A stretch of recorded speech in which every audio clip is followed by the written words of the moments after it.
If we don't have free speech, then we just don't have a free country. It's as simple as that. If this most fundamental right is allowed to perish, then the rest of our rights and liberties will topple, just like dominoes, one by one. They'll go down. That's why today I'm announcing my plan to shatter the left-wing censorship regime and to reclaim the right to free speech for all Americans. And reclaim is a very important word in this case because they've taken it away. In recent weeks, bombshell reports have confirmed that a sinister group of deep state bureaucrats, Silicon Valley tyrants, left-wing activists, and depraved corporate news media have been conspiring to manipulate and silence the American people. They have collaborated to suppress vital information on everything from elections to public health. The censorship cartel must be dismantled and destroyed, and it must happen immediately. And here's my plan. First, within hours of my inauguration, I will sign an executive order banning any federal department or agency from colluding with any organization, business, or person to censor, limit, categorize, or impede the lawful speech of American citizens. I will then ban federal money from being used to label domestic speech as mis- or disinformation.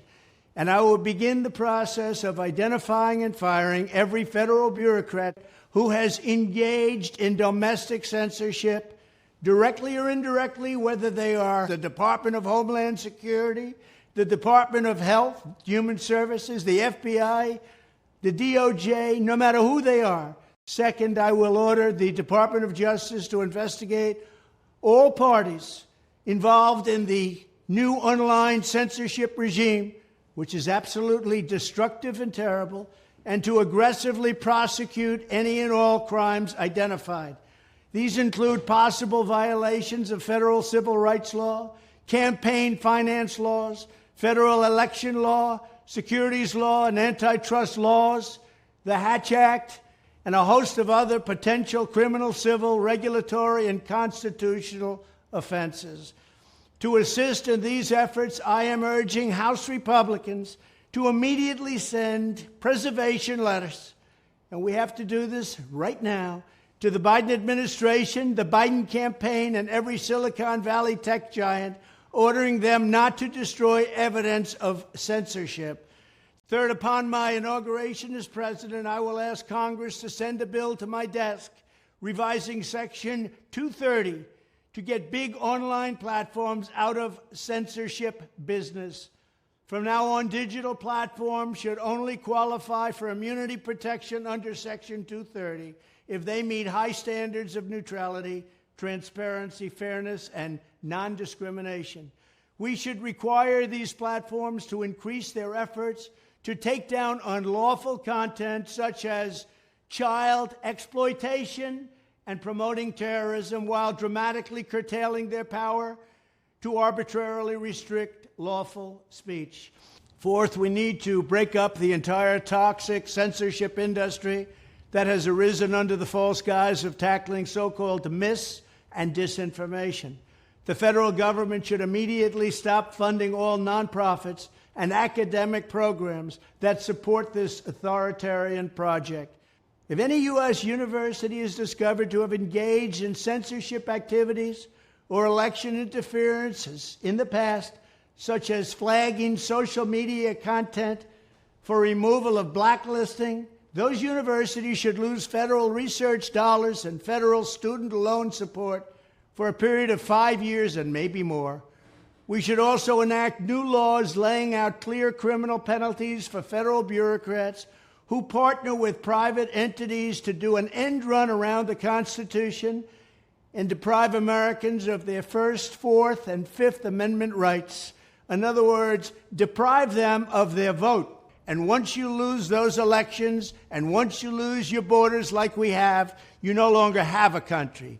Furthermore, to confront the problems of major platforms being infiltrated by legions of former deep staters and intelligence officials, there should be a 7-year cooling-off period before any employee of the FBI, CIA, NSA, DNI, DHS, or DOD is allowed to take a job at a company possessing vast quantities of U.S. user data.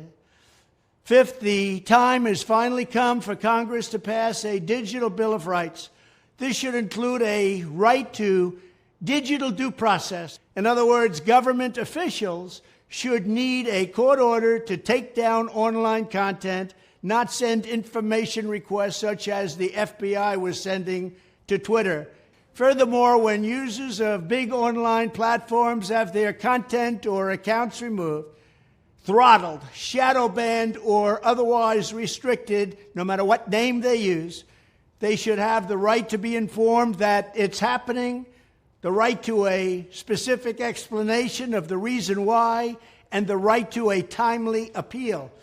In addition, all users over the age of 18 should have the right to opt out of content moderation and curation entirely and receive an unmanipulated stream of information if they so choose. The fight for free speech is a matter of victory or death for America and for the survival of Western civilization itself. When I am president, this whole rotten system of censorship and information control will be ripped out of the system at large. There won't be anything left. By restoring free speech, we'll begin to reclaim our democracy and save our nation. Thank you, and God bless America.